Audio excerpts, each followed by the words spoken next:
King and queens, what's going on, man? I hope everybody's doing good, doing great, taking care of your health, stand to yourself. Listen, black men, the black women are tired. Black fatigue. You even got the white people saying it. Black fatigue. They're tired of us black men. You know what I'm saying? They not gonna stick around through the struggle. If you're going through hard times, they not about to stick around. If you're trying to find yourself, they're not gonna stick around. If you're on your journey of trying to accomplish your dreams and goals and visions, they're not gonna stick around. You have to already come packaged. You have to already come prepared. You have to already come with the bread. They're not gonna struggle with you. No more struggle, love. And the black men are tired.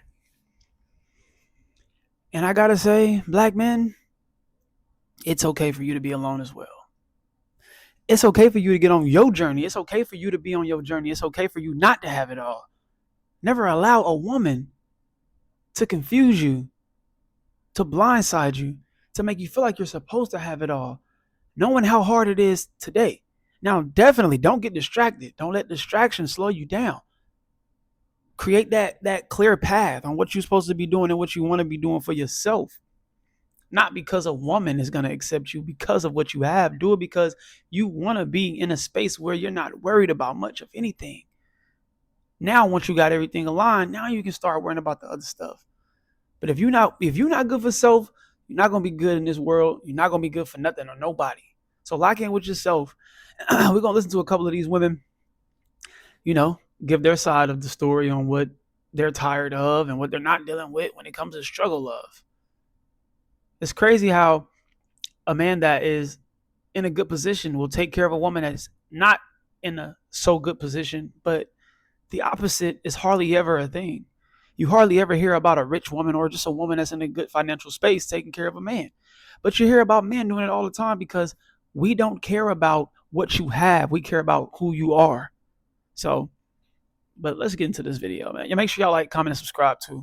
And for some reason in the black community and in the black culture, there's this storyline that, as a black woman and you want to date a black man, that you need to hold him down or you need to, build him up, or he may not have it yet, but stick beside him until he gets there. Why? Because these other cultures, the people, they don't do that. You need to already have it established when you come to date. The what people are you saying? The white people? I hope that's not what you're saying. Please, let's not do that. Let's not do that. When you want to get married, when you do all that stuff, they're not sticking beside nobody. No, I don't know why as black women, they're like, you gotta help him. Why do I have to help him? He's a grown man. You have to help yourself. You have to help yourself. Now, that's not saying that when we do get in an established relationship or marriage that I'm not going to support my man. Of course I am. We in this together. So what if he comes to you complete, whole, rich, wealthy, whatever the case may be, and then something goes bad to where he loses his job? Or what if just the economy is crap, goes to ish, the company shuts down. Now he's in a situation where, yeah, he got degrees. Yes, he may have a CDL or may have a, whatever. But now he has to struggle to find a job. Are you going to give up on him? Is there a time limit on it? I'm trying to figure out the struggle love thing. And then when you're trying to compare our race to another race based off relationships, that's wild. That says a lot. And I hate that we think that that's the standard of everything we do outside of relationships, the places we live, the cars we drive, the environments we're in. We always like to compare versus just being better within our culture, within our community. We like to say, oh, that's the standard. You know what I mean? We have to meet their standard of life. We have to do what they're doing. It's like, nah, let's just better us. Because every culture, every religion, every race, every whatever has bad in it. You know what I'm saying? Has some toxics in it. So let's not do that. Like, they don't make mistakes or they don't go through things in relationships. And a lot of them do hold their men down. A lot of them actually will meet their men in high school or college and stick through by their side through the bullcrap. Whether it's cheating, whether it's them going through jobs, whether it's them trying to find their career path, whatever the case may be. And then once they get to that point, you see it, and now you're looking at it like, oh, they probably, no, you don't know their story. That's all that is. But before that, you have to figure it out. I couldn't even love somebody that couldn't do nothing for me. I'd be disgusted every time I go home and look at them. Look at your face. I'm disgusted at your face. You look like this all the time. Just smile a little bit. You look nasty. Like you got a nasty attitude. A nasty little mood. Nasty in it. Look at her face. Look at her. Just look miserable. The nerve of you. You broke mother. You can't do nothing for me. I'm struggling. You over here looking at me like you want some. No, I'm turned off. Period. Bye. Well, guess what? There's a woman out there who will let me stroke her even though I am broker than broker. You don't have to be the one. You can be the 2, the 3, or the 4th. But I'm going to get some for JJ. Broke or not. Do it. It doesn't work for me. Fellas, don't chase vagina when y'all broke. If you met a man who made half of what you made or a third of what you made, but he had a financial vision of an empire, a business, some sort of an entrepreneurial undertaking, and he needed you to help invest in his dream, and he gave you a definitive timeline. If you invest in me, I promise you what I'm going to build will equal where you are. Would you have a problem investing in him? Let's say he needed $700 a month. No, because they can't see the moment. They can't see the vision right in that moment. So no, they're not. They want instant. Everything is instant. Shout out to Instagram. Instant gratification, instant finance glory, instant big house, instant vision. I need you to be I need it fast. There is no longevity. There is no seeing it down the road. No. They ready to fry you. They want microwave promises. They want microwave, right now, in the moment situations. It's no long term. There's no, I see the vision. Your potential better be paying off right now. To help fuel this dream. Sounds like he's not looking for love. He's looking for a loan. You don't need a partner. You need a loan officer. When a man wants it, it's a woman standing by her man. It's a woman showing that she's worth all of this. Oh, they want to praise that. They put it all up on a pedestal. Oh, now that's a queen right there. But a woman can't even require dinner on a first date without being branded a gold digger. It's always the double standard of rules for thee, but not for me. Ma'am, what kind of man are you dating that is telling you that a meal is equivalent to you being a gold digger? What are you talking about? What kind of man do you date? Where are you meeting these men at? PrisonBay.com? What are you talking about? Shut your face. Don't make me upset. I love the black queens, but don't do this. That's not accurate. We will feed you guys if we like you enough. Some men treat women like their relationship with you is a paid internship. Oh, they want to learn on the job and get paid for it. He was using 3-in-1 body wash when you met him. Now you got him dressing better, looking better. You helped him with his career, writing his resume, helped him get his first job, all of that. And then when he gets on his feet and he's good and established and he's a real catch for his dream girl, now all of a sudden things ain't working out. They go out of their way to create these false equivalencies and these scenarios to try to make women feel guilty if they don't want a man they have to work with or they have to build up. But they're always trying to convince women to be a ride or die. And too many women have rode and died and got nothing for it. They're not risking it anymore. I don't care if you cross your heart, hope to die, pinky promise. Never struck. Listen, if you help a man go from ground zero to the top of the highest building, if he goes from not having anything to success and he leaves you, it's something in that story that's missing. He didn't like you. You were doing something that he probably didn't agree with, but he knew that you were the helpmate that he needed. Along that journey, you probably was downplaying him in his glory to his story. You probably was shitting on him. You probably was, oh, you need to get your ish together. You probably wasn't consoling him. You probably wasn't there for him like a counselor would be. You wasn't that helpmate that you should have been. Yeah, you might have had the financial vision. You might have had the financial ability to help him.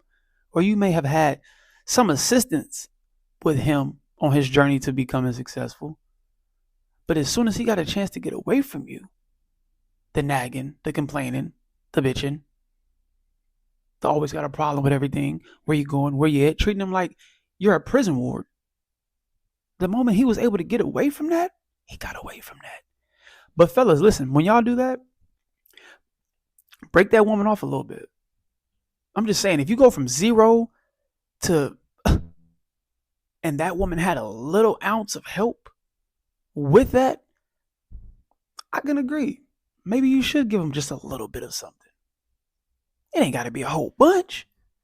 I'm just saying, if you go, y'all know that story Tyler Perry had, that movie, where he was like trying to give, I forgot what movie it was, but basically, he was in college.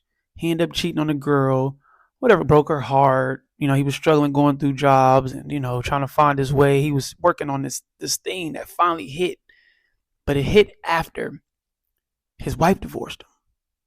So the struggle of, she didn't want to fight. She didn't want to stay there. But the moment that he became successful, he came back. He moved on, but he came back, broke bread with her. It wasn't enough. She wanted more. Moral of the story is, maybe you should hold a man down. Maybe you shouldn't be nagging. Maybe when he's trying to build himself up to a point where he can take care of everything, maybe it's best to just keep on holding on. Because you never know. You could end up regretting not helping that person. Just saying. Struggle with the person. I could struggle by myself if I'm going to struggle. I would rather struggle alone. At least I could still date and maybe get out of the struggle faster. If I meet somebody, hey, okay, you could get way more as a single woman than you could being in a long-term relationship in a struggle of. So when these... I ain't gonna lie, I feel the same way about us men. I think a lot of times we win when we're single. Because the moment you put a title on something, things get complicated. The moment you say, I like you, I love you, we're this, we're that, yeah, feelings get involved. And that's when rules and regulations and stipulations and all of these regulations and all these things come into play. Now it's why you like her picture, where you going, what time, yeah, all this other extra stuff. You get all these questions. Now it's boundaries. Now it's this. You just be single. You win like that. It's just better off that way, buddy. Guys tell you, ooh, you're going to end up alone. That's why nobody getting married. Well, who wants to marry and struggle? I'd rather be alone getting these bills paid every month from whoever than struggling and sitting there looking at you, talking about what you going to do. So I would rather be single and have a chance of meeting someone or struggling by myself and doing things for myself than... I ain't gonna lie, men, it's good to work on yourself. It's good to put yourself in a financial situation where you can take care of yourself. You don't have to have the biggest crib. You don't have to have the downtown apartment, loft, the sky, the high rise. Just get you something that's decent. Just get you something that you're proud of when you coming home from work. It'll feel good. It'll feel great. And it feels even better when you're doing it on your own and you didn't have to rely on a woman and you didn't have to rely on somebody saying that I did that for you. I'm the reason you got this. Now it feels good to say or see your name on a bill, even though you may be stressed out, even though you may be like, dang, I'm barely making, but you're making it and you're making the way. And the more that you battle with that struggle feel, but it's that happy feel on top of it. Like, man, I got to pay for this bill, but I'm going to be broke until next week. That should motivate you. But that should be encouragement enough where you can get up and go even harder. Because you know you're doing it by yourself. And you want to continue to do it by yourself. So now you want to get yourself, you want to put yourself in a better position to where you know now you got something to work harder for. Because you don't want to lose it. Because you don't want to go back. I live with 2 different women. And their shit. I don't never want to feel that feeling of knowing that I can be disposable at any moment. They can throw me out. They can tell me, oh, that's my stuff. Even if you are pitching in here and there, they get entitled. And my name was on both leases. But it was just their stuff originally. But the moment I got my own, the moment I got a taste of what it felt like to get my own shit, oh, ain't no looking back. And I'll be damned if I live with another woman again. Over with. I'm cool. sitting in the house with a grown man that's bringing me down. Okay. So there's no excuse for struggle, love. I don't care what they've done to you. Unless they even gave you one of their vital organs, you don't owe them a thing. Okay. And you really still don't owe them nothing either because they volunteered to give it. It's a lot of women that are upset right now, that are bitter, that are not trying to deal with it. And I ain't going to lie, I'm going to be honest. I'm not even going to say that. I take back my statement. I recant my statement. I'm not even going to say they bitter. These are just their wants. These are their requirements. If you want to go into a relationship with them, and then it's a pattern. You can see that these are older women. So they've dealt with some type of something. They've been with something. So they may be projecting, and that's fine. I think we all do that, subconsciously or consciously. Because we only can talk about experiences that we've been through. No woman wants a broke individual. And that's fair. No man wants to feel like he has to do everything alone and all on his own. And that's fair. Find somebody to love you. I love each other the same. Go 100, 100, 50, 50, 70, 70. Whatever you got. Come together, build something. If not, live your life the way you want to live it. There's nothing wrong with that. All right. I'll see y'all when I see y'all. Love, peace, and prosperity. Hello or goodbye. Talk to me. Do not yell at me. We elevate until we hit our head and we bleed, yet spread love, not hate. I'm going to see y'all when I see y'all. Be great. Go on.